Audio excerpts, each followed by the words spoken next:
Inaanyayahan ko na ang lahat ay tumayo bilang paggalang sa pagbasa ng salita ng Diyos na ating pong matutunghayan sa aklat po ng awit, buong kabanata 71. Narito po ang sinasabi. Siya naghahangad ng pag-ukop ng kataas-taasan at nananatili sa kalinga iyong makapangyarihan. Makapagsasabi sa kanyang Panginoon, muog ka't tahanan. Ikaw ang aking Diyos, ang Diyos na tangi kong pinagtitiwalaan. Ika'y iniligtas niya sa panganib sa umang ng bitag, at kahit na anumang mabigat na salot, di ka magdaranas. Lulukuban niya sa lilim ng kanyang malabay na pakpak. Sa kalinga niya ay natitiyak mo na ikaw ay ligtas.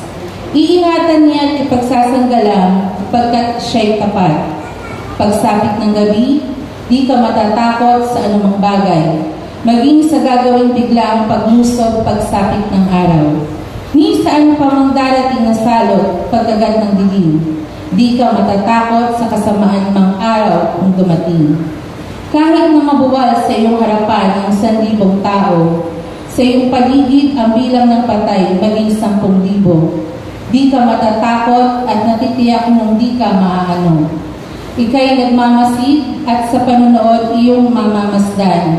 Yaong masasama ay makikita mong pinarurusahan, sapagkat si Yahweh ang iyong ginawang tagapagsanggalang at ang pinili mong mag-iingat sa iyo'y kataas-taasan.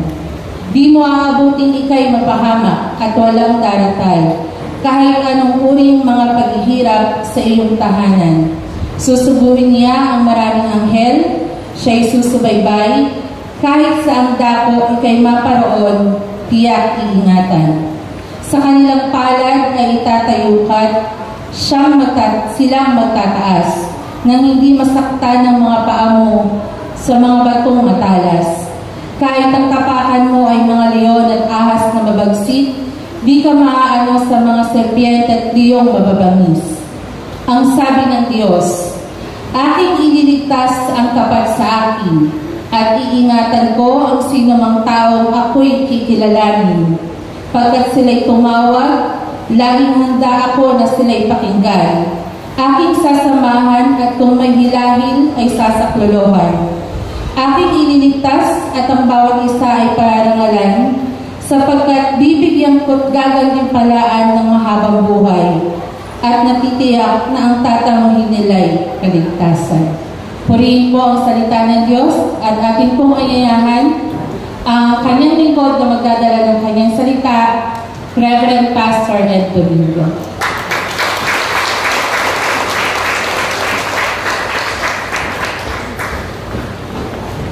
Salamat kapatid, salamat Mari na tayo makaupo. Salamat din sa ating MC. Nag-pray kanina sa opening prayer sa praise and worship team at sa ating sa visuals natin. At sa mga katabi natin, palakpakan natin ang Panginoon. Sabi ba, sabi mo sa katabi mo, pinagpala ako dahil nandito. And it's always true. It's always a blessing to have those people around you, diba? At maganda na, well, direct from the pulpit, but somebody beside you or even around you na masabi sa iyo yan. Kasi all throughout for a week, iba-iba yung naririnig natin, especially sa, kahit sa social media, no? Ang daming mga, fake news. Ang daming yung malabas ngayon. At maraming challenging situation din tayo. Kagabi lang nag-announce ang Denmark that they are sympathizing with Canada sa kanilang parang in a way protest kay Trump. Ano? So that's lumalaki yung mga bansang nakikisimpatay sa move na ginawa yung ni Trump sa tax, okay? Yung kanilang tariff na sinasabi nila. Anyway, but Amerika naman yan. Sa Pilipinas, hindi ko alam kung ano ang posisyon ninyo kay dating Pangulong Duterte. Nahati ang katawan ni Cristo dahil dyan maraming nasugatan, iba pro, iba anti, at hanggang sa social media nagbabanatan kahit mga pastor, ano? I mean, ano nangyayari sa atin? At meron akong access na isang GC. Magugulat kayo, mga manggagawa, mga pastor, ano? Kulang na lang magmura ng PI. Nakakalungkot, no? part ako ng GC, hindi ako sumasali. Yan ang nakakalungkot. At pag nagbanatan talaga, talagang banatan, parang hindi mga Kristiyano, mga pastor, mga Christian leaders. So, hindi ko kayo dinidiscourage mag-asawa ng pastor. O pasagin ang mataas sa tingin niya sa mga manggagawa. Siguro piliin lang natin mabuti. Kilalanin natin mabuti. Kaya nga sinasabi ko madalas, pag nakakita ka ng totoong pastor, palampasin mo na yung mga simpleng bagay na nagagawang mali. Kasi wala namang perfect. Huwag mong hanapin. Wala talagang ganap. Lahat tayo may pagkukulang, lahat tayo may pagkakamali, lahat tayo may mga nasasabi na joke na minsan sablay, di ba? So palampasin na natin yun, wag na natin gamitin. Kasi kakaunti na, ano na sila, yung sa species. Endangered. Extinct na sila, yung mas matindi extinct no? Okay. At endangered kasi buhay pa. Pwedeng endangered species. Yung extinct wala na talaga mga relics na lang makukuha natin. And so, that's why I chose Psalm 91. At the same time, nagulat si Sister Jet, the whole chapter pinabasa natin. Kasi nga, nasanay tayo na even sa reading, one verse preaching. Nothing wrong, pero after basahin yung verse, tatalong na sa iba't ibang mga verses, no? Which is normal naman yan, no? Hindi naman natin minamasama. Kaya lang nasanay tayo ng mga one word, may iksi, kaya pati yung ating buhay spiritual, may iksi rin. So yung mga ako ng mga Kristiyano, pansinin ninyo, laging mahahaba ang scripture reading nila. Now, I'm not saying ibalik ninyo yan, depende sa text ng inyong pastor, at kung malayo naman sa i-expound niya, kasi I'm planning to go throughout Psalm 91 with my limited time. Wala na pala yung digital time na, sorry. Medyo, okay, sige. Makikita ko pa naman yung oras. Okay. Baka lumampas ako, Sorry. Sige po, anyway, mahaba naman tayong tumayo. Manalangin po tayo sa Panginoon. Lord, salamat sa opportunity, and as I stand here, Lord, I acknowledge that you are my audience, first and foremost. Second, ang mga tao. At alam ko po na mas mahal mo sila sa umagang ito kaysa sa akin na nandito ngayon dahil ako po nag-prepare ng food for them, spiritual food, at isi-share ko ngayon, pero sila po yung mga gutom na sabi niya kanina paulit-ulit na umaasa na ma-nourish at ma-nurture ng yung salita. So hinihiling ko po, Panginoon, itabi mo po ako at pakainin mo yung mga tupa sa umaga nito. Mangusap ka po sa kanila, yakapin mo sila mula sa talata, mula sa kabanatang binasa namin. Sa pangalan ng Panginoon Jesus. Amen. Okay. Una, ang pamagat po ng mensahe natin, mga awit, 71, sa kanlungan ng kataas-taasan. Tagalog. Sa kanlungan ng kataas-taasan. Na ang study dyan, hindi nila malaman sino, marami kasi sa Bible nilalagay yung author. Pero yung Psalm 91, katulad ng Psalm 90, hindi sila sure sino sumulat. Yung Psalm 90 si Moses. May nagsasuggest, baka si Moses din, kasi yung compiler, isinunod siya sa sulat ni Moses. Pangalawa, pag binasa niya, may pagkakahawig yan sa huling awit ng Moses sa Deuteronomy chapter 33 and chapter 32, chapter 33. Pero, unlikely, kasi yung kabuuan ng binabanggit, hindi ganun ang lingwahe ni Moses. So, baka hindi si Moses. May nagsuggest, baka si David. It could be, kasi yung maraming mga imagery dyan na ginamit din ni David sa ibang mga psalms na sinulat niya. So, possibly David din. Kaya lang, yung lalim at pagkaunawa nung pagkakasaysay ng Psalm 91, bagamat mahusay na poet si David, hindi siya umabot sa ganung level. Okay? So sinasuggest nila, sino kaya ang sumulat? At hanggang ngayon, hinahanap pa nila kung sino sumulat. At well, anyway, canon na yan. Pero hindi matrace kung sino talaga ang sumulat. No? Ang maganda lang, ang mga hint natin dyan, yung Psalm 91, nagsimula siya yung binasa natin kanina, yung dalawang salitang ginamit, mawalang galang na sa MC kanina, I'll be mentioning this, okay? Kasi nag-mention siya ng names of God. Yung dalawang prominent name ng God during their time, ano yan? Kataas-taasan, Most High, and makapangyarihan, Almighty sa English. Now, interesting yan kasi whenever you read the Bible, especially in the book of Psalms, this was collected after na sila'y makalaya sa Babylonian captivity. So matapos sila makalaya, nagsisimula silang mag-worship sa temple kasi tinatayo na ang temple noon, possibly kalahati noon nakatayo na. Yung compiler ng Psalms, naghahanap sila ng gagamitin nila as their canticle. Ibig sabihin yung kanilang part of worship. Kinakanta to as part of worship yung Psalm. Okay? So, kaya mababasa ninyo dyan sa Psalm, marami sa awit dyan ay lament, panaghoy, tungkol sa pag-asa, pagtatagumpay, kasi kagagaling lang sa pagkakabilanggo eh. So yung mga awit na kinumpay would speak to their current situation. Mahalaga yun. At na kinakailangan maintindihan natin, katulad ngayon, some scholars, hindi pa naman siya famous, pero maraming scholars ngayon, o may ilan, nag-build up sila ng number, they were trying to revisit the Old Testament, particularly Genesis 1 and 2. At may pinupong silang bagong mga theories on Genesis 1 and 2. Okay? So yung mga development, pagdating sa pag-aaral ng Biblia, marami talaga. Na itong mga awit na ito, kinolekta ito, pinagsama-sama para gamitin ng mga Kristiyano, gamitin ng mga Hudyo, habang tinatayo yung templo o pagkatayo ng templo, pagkagaling sa pagkabilanggo. So you can just imagine and hear yung pain, joy, all emotions that they have kapag binabasa itong mga awit o inaawit itong mga aklat ng mga awit. So yun ang background noon pag nakita natin at pinagsama-sama siya at binigay sa atin yung 150 awit. Sa panahon natin, you call that playlist. Noong time namin, ang tawag namin yung song hits. Song hits. Ngayon, wala ng song hits, playlist na ang tawag ninyo, di ba? With lyrics at video. Video ang gamit. Iba YouTube, iba GodTube ang gamit ninyo, no? Para Christian, kumbaga, quote-unquote.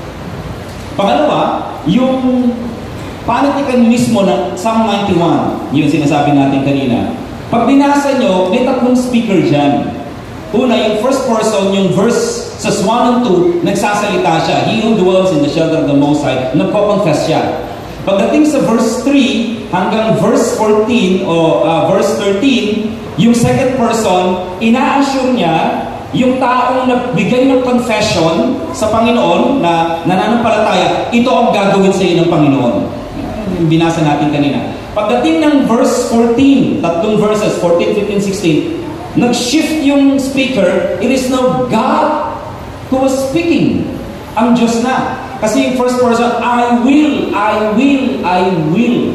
Now, ang cue natin dyan, yung sinabi ko kanina, yung verses 1, in verse 1, sabi niya, he who dwells sa English, he who dwells in the shelter of the Most High, shall abide in the shadow of the Almighty. Yung salitang Most High sa English, pag tingnan nyo sa original yan, ang word na ginamit dyan, Elohim. Yung Almighty, sa second line, ang ginamit na word dyan is Shaddai sa Hebrew. Kaya anong significance niyan? Ang mga Hudyo po, after the covenant na ginawa sa kanila ng Diyos, hindi na sila gumagamit ng ancient Near East title of God. Ang ginagamit na nila is the covenantal name of God, which is Yahweh. Binago nila kasi masyadong banal yung Yahweh, ginawa nilang Yehovah, which is Jehovah. At kung tumutukoy naman to sa general term about God, ang ginagamit nila yung salitang Adonai. Sundan natin? Okay. So yung ginamit dito is not the covenant name of God. So it could be na baka na time ni Moses or even before the time of Moses or after Moses, pero around that circle kasi ang ginamit na word, the term, ay pangalan ng mga Diyos-Diyosan noong panahon nila. Now let me give you a cue. Noong panahon po ng Old Testament, ang kanilang spiritual cosmology ay ibang-iba sa Bagong Tipan. Anong kanilang spiritual cosmology? Ang kanilang pong paniniwala, there is a council of gods that live around the world. Now, bilang Hudyo, they have Yahweh or El or Elohim, plural, who presides over this council of gods and spirits. Kaya sa Old Testament, lagi niyo mababasa, nagsama-sama mga espiritu, lumapit ang espiritu kay Yahweh, etc., etc. Kasi yun ang kanilang framework na lahat na nangyayari ay may mga Diyos at Diyos-Diyosan. At inaalayan nila yan base sa lugar kasi may Diyos ng dagat, may Diyos ng ilog, may Diyos ng langit, may Diyos ng lupa. At mababasa yan, I think sa 2 Kings yata yung 2 Kings na yata. Yung nakikipagdigmaan sila, sabi ng kalaban nila, Philistines yata, sabi nila, labanan natin sila sa valley. Kasi ang Diyos nila, God of the forest. Kasi yung gera, lagi sa forest na nila, talo sila. So sabi nila, ang Diyos nila, Diyos ng forest, doon natin sila sa valley kasi ang Diyos natin, God of the valley, at wala na yung Diyos nila doon. So makikita nyo yung paniniwala, yung framework nila. At parang tayo rin, di ba, mga Pilipino? May mga anito tayo dito sa lugar na ito, yan, yung anito na yan. Mag-ingat ka dyan. At iba, alay na gusto niya, ito ang gusto niya manok. Ito, ayaw niya ng manok, ang gusto niya ay itik. So, dito ang prutas, namimili pa ng prutas. Ito, bayabas, pwede na. Ito, hindi pwede. Ganon din sila ng time ngayon. So, hindi talaga nagkakahuli-huli. Yun ang kanyang paniwala. And Elohim, El, sits above this council of gods. Yung Shaddai, binanggit natin, Almighty, ang definition niya simply is the many-breasted one. Sa Tagalog, dito natawag yung mga El Shaddai, yung tinuturo to one time ni Maurice Rulo. Ang Diyos na maraming suso. Yun ang literal translation. Ang Diyos na marami. Kasi ang suso speaks of nourishment. Right? So yung sinasabi ni Brad kanina. Ang Diyos na marami, kapag nakita mo yung picture niya, pag nagap ka ng mga picture niya sa Google, yung Diyos na yan, si Shaddai, is a statue na maraming breast. Nang ibig sabihin, kung kailangan mo ng healing, there's a breast for that. There is a, may suso para doon, there is a breast for that. Okay? Kailangan mo ng healing, meron yan. Kailangan mo ng breakthrough, meron yan. Ano kailangan mo? Shaddai is available. Diba? Kaya yung I am, mas nahingitan niya pa yung Shaddai. Kasi I am is a present. Hindi lang yung provision mong ibibigay, mismo ang Diyos at become the provision. Yun ang kaibahan. Diba? Kaya pag binasa natin, parang sa Philippians chapter 4, ang sabi ron, when you pray, the peace of God, di ba, will guard your hearts and mind.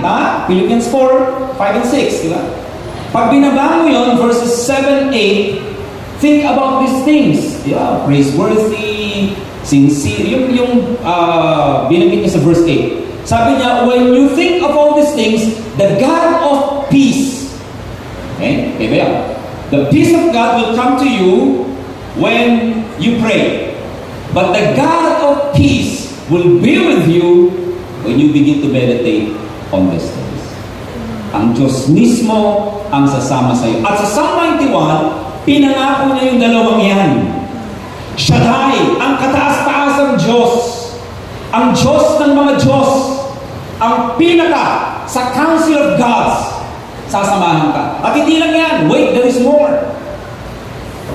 Ano man ang kailangan mo, yung sinasabi ng MC natin kanina, ibibigay ni Shaddai. Ibibigay ng Panginoon. At pag binasa natin yan, may dalawang realm na binabanggit, yung sinasabi natin kanina, kasi nga, council of gods eh. Yung realm in the natural, at mayroong hint on spiritual realm. Sa panahon pa lang nila, bukas ang isip at mata nila sa realidad ng spiritual warfare o sa spiritual activity. One time may binabasa akong article, sabi niya, if you think that, kasi kung tahimik tayo, sabi niya, the spiritual world is never quiet. There is always movement in the spirit realm. At kahit ngayon nakaupo kayo at nakatingin kayo sa akin, nakikinig o natutulog or what? Tandaan natin, the spirit realm is active. Buhay. Ang kaaway kumikilos, nagpaplano. Si kapatid, ayoko mag-name drop abangan natin mamaya yan. Pag-uwi niyan, harang natin yung pusa. Galit sa pusa yan, sisipain yan, sira ng service yan. Abangan natin po, pagdating niyan, padala natin ng balita, may sakit yung pinsan mo, pamangkin mo, lahat ng gasos bibigyan sa iyo, etc. etc. These things, pinagpaplano ka. Pero wait, there is more. Kung nagpaplano sila sa inyo, ang Diyos natin at ang mga anghel ng Panginoon nagpaplano rin para sa inyo. Sabi ng kaaway, papagsakin natin yan, pakawain natin mag-asawa, simple lang, padala mo ng wrong send. Mag-aaway yan, kahit galing sa church yan. Sabi ng mga angels, wow, gagawa tayo sa karatli para ma-divert yung wrong send. Nag-aaway ng lalaban, hindi natin nakikita habang nag-drive ka. Ang kaaway nagpaplano para i-disgrasya ka. At maraming times natin nararanasan niya. Kaya ang description sa sarili ko, I'm not a good driver. I live by the grace of God. Kasi Marami akong mga, alam ng wife ko yan, mga tiradang palpak pag nagdadrive. At siguro hindi lang ako, mga lalaki, umamin tayo. Marami tayong mga tiradang palpak. Ayaw lang natin aminin. Pero kung hindi sa biyaya ng Diyos, marami sana tayong aksidente nakaka.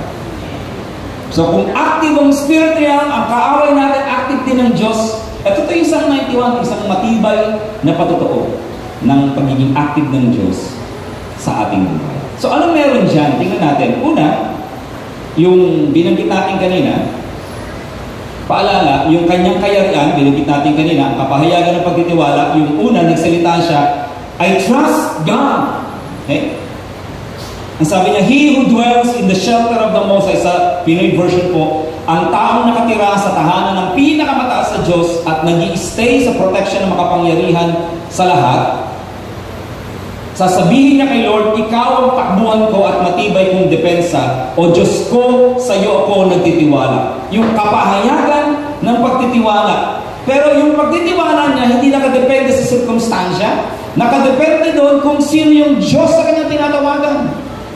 Diba? He who dwells in the shelter of the Shaddai, of the Shalom, will rest under the shadow of the Shaddai. Again, yung Shaddai, bukod sa He's the many-breasted one, He is pictured as a mother hen or a mother eagle. Sige, para mas mataas-taas ang level. Yung nakakubkob.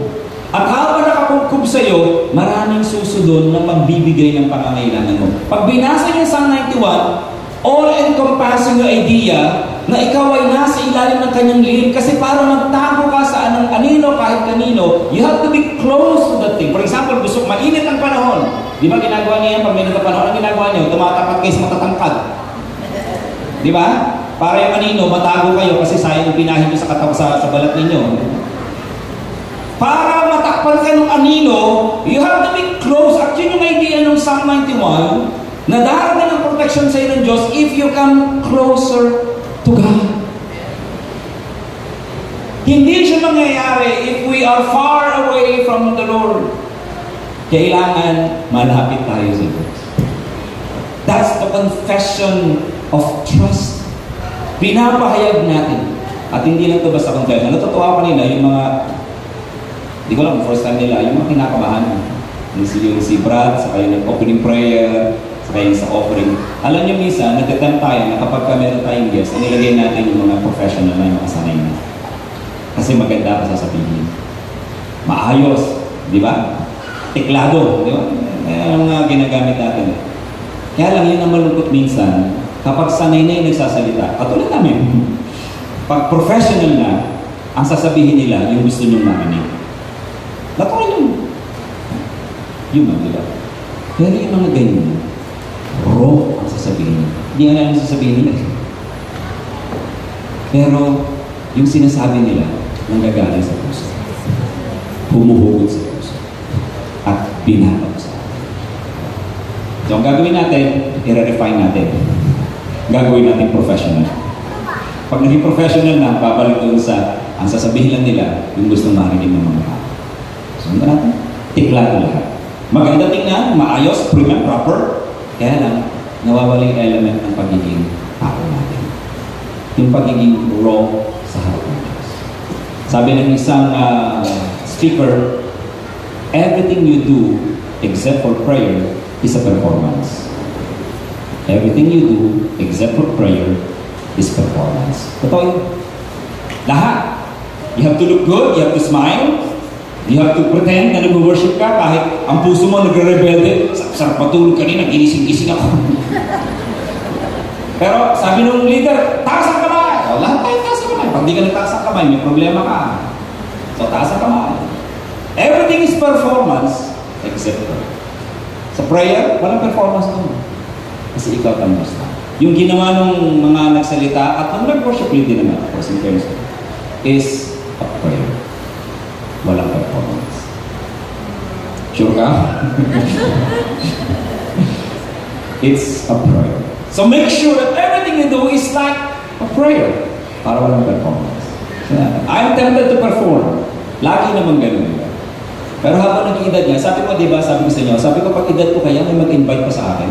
Nung bata-bata ako, kasi full of energy, di ba? Alam niyo naman, pag nag-ikot na ako rito ng ganitong mga, after 15 minutes, nakaikot na ako dyan, di ba? Pero pag nag-edad ka, medyo limited na yung movements mo, baka magkamali ka ng galaw, matapilok ka. So, sabi ko, pagdating ko ng 70, 71, may mga mag-invite pa kaya sa akin kasi boring na ako makikita niyo na. Pero I don't worry about that. Kasi my future is secure in that. And it's not performance anymore. Dati magkasama pa yun. Kasi I'm trying to please people para magustuhan ako. Pero habang nag-edad ka, mas lalo mo nagiging wise. Mas lalo mo nag-exercise ng wisdom. Di ba tayo naman katabi mo, pag may edad, i-appreciate mo yung may edad. Sige, i-appreciate mo yun. Appreciate nyo sila. Huwag kayo malungkot, huwag kayo magtago. Huwag yung takpan ng mga pamunas at mga pangpahit, yung mga standa. Tayo hindi ako ng kulay. Pero magkukulay ako. Magkukulay ako kasi kabataan ng kaharap ko sa Biblia eh. So I have to, you know. Pero it's not performance anymore. So, pangalawa, hindi lang siya kapahayagan, but kapakinabangan natin. Okay? Ang kapahayagan ng pagtitiwala, sorry, that's for the application. Ang katiyakan, yung katiyakan ng pagpapala, ano yung katiyakan ng pagpapala? Yung assurance that when you trust God, kasi nag-confess ka, you trust the Lord, yung assurance, yung katiyakan ng pagtitiwala, binigay dito at dalawang aspeto, natural and even spiritual. Alam nyo, pag gantong mag-eleksyon, ang ekonomiya natin hindi maganda. Pansinin niyo yan, lalo pagka full-term election, kasi ang mga negosyante ayaw maglabas ng pera. Kasi hindi sila sigurado anong mangyari sa ekonomiya. Kung sino maupo. Okay? Plus the fact, talaga namang ang ekonomiya natin ay talagang may struggling na. At hindi mo alam. Okay? Maaaring akala mo, katabi mo, ganun pa rin ang pera niya, baka nabawasan na yan. For many reasons. Yan. Hindi ka nakasiguro. At hindi mo alam kung anong struggle, makikaplala. Baka meron silang mga struggles sa company. Baka financially, they're going through some hard times. And yet, we expect so much from them. Kapatid, ang negosyo ko pwedeng tumaas, pwedeng bumaba. Anytime. Kaya ho, wag yung, well, syempre, kasama naman talaga yun. Pero, wag ho yung parang laging, karapatan natin na lagi tayong dinodol out ng kumpanya. Hindi ho ganun ang tingin. Okay? Kasi po itong panahon na to, kung natitiwala tayo sa Diyos, may ekonomiya natin nakabase sa chart ng Diyos, sa economic chart ng Diyos. Hindi sa economic chart ng Lala, ng Phoebias, or whatever, ng BSU, or whatever company, hindi ko alam ano yung company representative. Diba? Hindi ka nakasiguro. Kahit yung mga matitibay at matatatag ng mga kumpanya, pwedeng bumagsak anytime. Talagang you cannot find assurance sa mundong ito, tanging sa Diyos na. Kung alam mo ang kalooban ng Diyos at nasa sentro ka ng kalooban ng Diyos, huwag kang matakot. Kasi may katiyakan ng pagtitiwala. And finally, dun sa text natin, ang, yabang ko, kailangan ko na salamin talaga. Ang katugunan sa pagtitiwala, the response. Ang katugunan, ang tugunan ng Diyos, ang sabi niya, I will, I will, I will. At alam natin yan sa mga English major, di ba? Difference ng I shall and I will. Di ba? Pag sinabing I will, ano ibig sabihin? Hindi sigurado. Pag sinabing I will, gagawin. Pinangako ng Diyos yan, I will do this to you. I will do this to you. Now, ang tension kasi natin, pinangako ng Diyos, ito. Ang nangyayari sa'yo, ito. Paano yan? Sabi ng Diyos, pag pasasaganain ako, lalo ko naghihirap. Ang sabi ng Diyos, pagagalingin ako, na-discover ang dami kong sakit. Parang hirap pagtagpuin ng dalawa. Share ko na ba sa inyo yung kinuwento ni Pastor Diego, yung anak niya nag-aral sa Kumon? Hindi ba? Sabi niya, kinausap siya nung inorient siya sa Kumon. Sabi sa kanya, Sir, ganito po ang process natin ha. Pagpasok ng anak niyo, madali yan. Tapos, hihirap po yung lesson kasi tuturuan naman siya ng bago. Magrereklamo anak nyo, dadaing yan, maayaw na, etc. Pero normal po yun kasi kapag nasanay siya, gagaan uli. Okay? Pero po, tataas natin yung level. Mahihirapan na naman siya. Magrereklamo na naman yan, ayaw. Pero darating ang araw, magiging madali. Pero, tataas ang level, pahihirapan na naman siya. Tapos, dadali. Ano ang proseso? Mahirap, madali, mahirap, madali, mahirap, madali. Ang punto, nasaan ka ba ngayon? Baka nandun ka sa madali. Ay, nakakatakot naman yun. Ibig sabihin, may darating ng mahirap. Parang ganun ang feeling natin lagi. Di ba sabi natin, pwede bang puro saya na lang? Pagkatapos ng bakasyon, pagdating mo sa opisina, ay, may bonus tayo! Kaya naman, may 3 araw na pahinga, fully paid. Hindi, pagdating mo galing sa bakasyon, pagdating sa bahay, ang kalat ng bahay, hindi nakadaming labada, Tapos may problema, may sakit, etc. Bakit ba? Pagkatapos ng saya, lungkot yung sinasalubong tayo ng mga problema. Hindi ba pwedeng puro saya? Hindi ganun ang make-up ng Diyos. Maganda ba?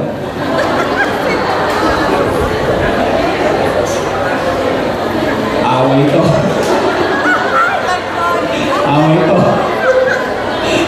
ito. Mamaya na lang, mag-preach pa ako ng isa. Pero ang punto, ganoon talaga yung sequence na eh. So, you must be ready. Pero malalampasan mo yung kapatid. Kasi nangako ang Diyos. So, sa way of application, ano ang ating kapakinabangan?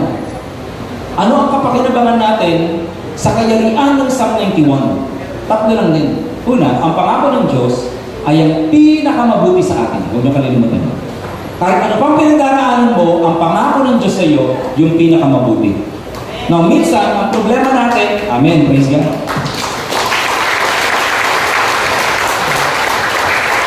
Minsan ang problema natin, we either misread the scriptures or we claim something na hindi naman para sa atin. Kaya ang taas ng expectation natin, pag hindi na-meet, sinisisi natin ng Diyos. In the first place, sa iyo ba yung pangako na yun? Hindi nag-rema sa katandaan natin, makasarili tayo. Although, yung lumabas po yung World Happiness Report last Thursday, March 25, check niyo yan, World Happiness. Pang 58 po tayo out of 149 or 150 countries. Pang 58 tayo sa pinakamasasaya na tao sa mundo. Taas mo na. Pang-4 tayo sa Southeast Asia. Saya-saya pala natin, ano? Ano nangyayari sa paligid mo? Isipin mo sa Southeast Asia, number 1 Singapore, number 2 Thailand, pangatlo Sri Lanka yata or Vietnam. Pang-4 tayo. Imagine. So, naunahan pa natin ang ibang bansa na kasama kakampi natin, di ba? Ang punto, pag tinignan natin yun, masaya yung nangyayari, maganda yung nangyayari, di ba? Pero parang, yung ba yung realidad? Pero ang pangako ng Diyos, yung pinakamabuti para sa atin. At kung kinakailangan isadsad ka ng Diyos para in the end, yung makita mo yung pinakamabuti sa buhay mo, gagawin ng Diyos. Kaya napansin mo, tuwing may gagawin ng Diyos sa buhay mo, hindi ka muna niya kinokonsulta. Gagawin na lang niya. Bakit? Kasi pag tinanong ka niya, you will give him 1,001 reason para wag gawin. At dahil magaling ka, baka makumbinsi mo si Lord na tama ka. Magaling ka mga tuwiran di ba? Tingnan mo yung katabi mo. Magaling mga tuwiran niya. Hindi ka mananalo dyan. Tama? At kahit si Lord minsan talo sa'yo, talo si Lord sa katwiran mo, ang galing mo. Kaya lang sa huli, umiiyak ka. At pag umiyak ka, basag ka. Kasi hindi ka nakinig kayo. Kasi magaling ka. Yeah? Pero kung makikinig ka sa Panginoon, yung katwiran niya walang sense. Yung pinapagawa niya sa iyo, lalong alang sense. Pero in the end, pinakamabuti. Pangalawa. Ang pag-iingat ng Diyos ay dapat marapatin. Nakita niyo, sabi niya, kahit matisod ka sa bato, hindi ka madadapa. Saan niyo naalala yung talata na yan? Sapagkat sasawi ka ng mga anghel at hindi ka maan. Saan? Matthew 4, hindi 4, Matthew 4, okay? Matthew 4. Yung temptation ni Jesus, kinote niya ni Satan laban kay Jesus. Tama? Sabi niya, tumalong ka sa burol na yan. Sapagkat sinabi ng Biblia, sasawihin ka na bang anghel? Ano sabi ni Jesus? Huwag mong susubukin ang Panginoong Diyos. Anong sinasabi niya? Minsan nga yun, nagpo-quote tayo, walang pinangako ang Diyos sa Psalm 91 na kapag pinahamak mo ang sarili mo, ililigtas ka niya. Hindi yun ang sinasabi mo. Okay? Maraming tao, lalagay sa sitwasyon na sinabi ng bawal na pag-ibig, pasok ng pasok, tapos kapag may nangyari, nasaktan, magreklamo kayo. Buhay talaga, napakalupit. Toy. Pakalupit, kasalanan mo yung pumasok-pasok ka dyan. Masarap patukan minsan yung mga, hindi lang maganda ipag-pray, dukdukan din minsan. Kaya pag nililens mo, gano'n mo ng konti. Kapag naramdaman yung pastor nyo, hindi kayo nililens, mga ganyan-ganyan, hindi na pupuspos ang spirito yung binapatukan na kayo minsan. Wala namang gumagawa yung dito. Ako lang siguro yun. Pakaramdaman yun. Pero, hindi niya pinangako na kapag pinasok mo ang sarili mo sa kapahamakan, iniligtas ka ng Diyos. That's not the idea. Iingatan ka ng Panginoon totoo. Pero ilalagay ang sarili mo sa lugar na alam. Ang pag-iingat ng Diyos ay dapat nating marapatin. Pinangako ng Diyos yun. At dapat natin i-claim every time. But praise God. Si kapatid mo, nauna na ang Diyos sa kanya. Nasa loob na yung 4 na dugo, yung 4 na bags ng dugo, diba? The Lord is good. At maraming ganyan kwento. Now, may mga kwento rin na hindi nagpo-push through. May mga kwento rin na sad story na wala na purong dugo, namatay yung pasyente, etc. etc. Again, papasok dyan yung karunungan ng Diyos. That we just have to trust bakit pinayagan ng Diyos na magkakaroon. Right? It doesn't mean that they're special. It doesn't mean that they gave more, siguro sa offering. No, that's not the point. The point is God is the reason for everything. At pag tinanong niyo ako, I'm dead like a wall, wala akong masasagot. Kundi, just, hayaan natin, someday, hopefully, the hope I can give you, the comfort I can give you is to journey with you through the pain. Yun ang pwede kong gawin. Samahan ka sa sakit. Kumustahin ka palagi, pag-pray ka.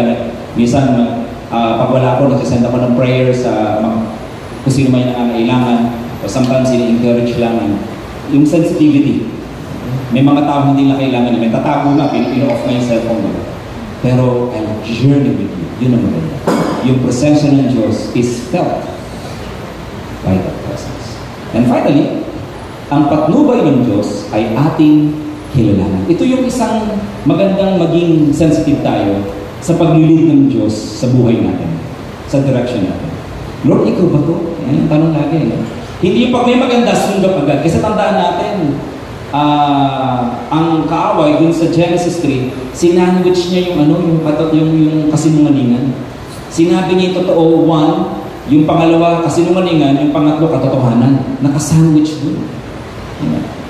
So, madalas yung kaaway natin, nagpapanggap ng mukhang maganda, pero sa loob nun, nandun yung trap, nandun yung poison. Parang Snow White. Taga-pero narinig ko yung Snow White, yung bagong Snow White. Laging yung apple mukhang maganda, pero poisonous yun.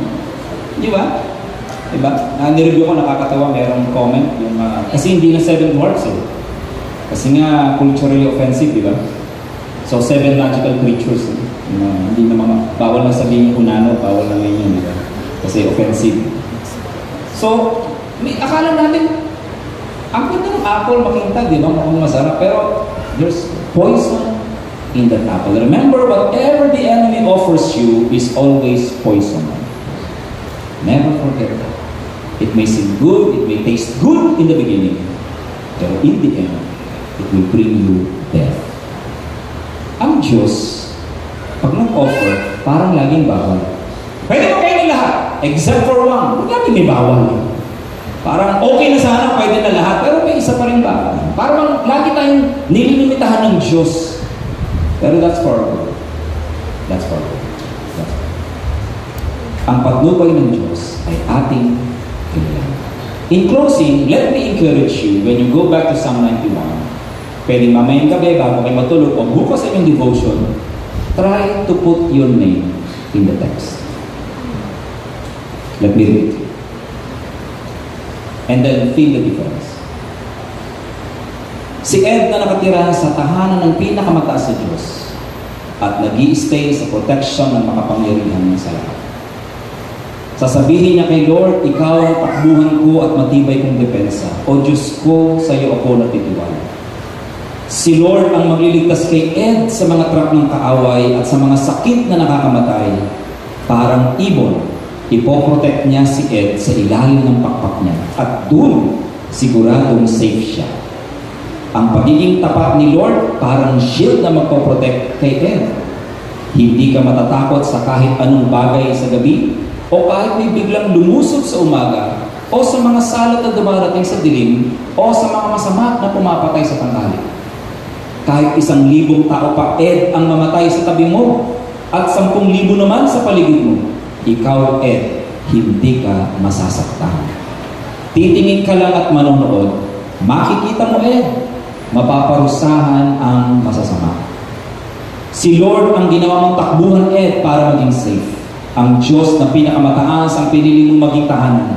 Kaya walang masamang mangyayari sa iyo, walang salot na makakalapit sa bahay niyo sa Aina.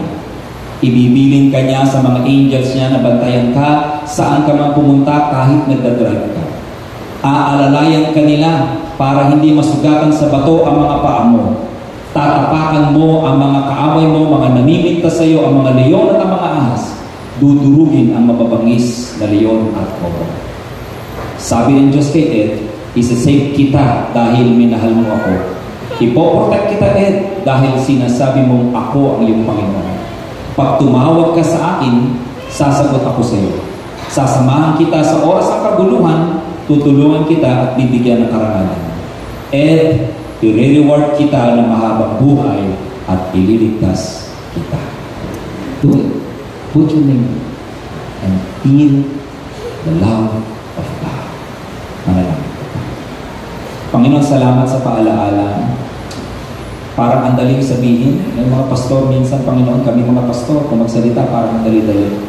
Pero alam mo rin naman na dumaan din kami sa pain, dumaan din kami sa pasakit, at ito dinaanan din namin, at hindi talaga ito madali. At sa mga kapatiran na nandito, hindi namin alam kung ano kanilang pinagdaraanan, but I pray for them, Lord. Sustain them.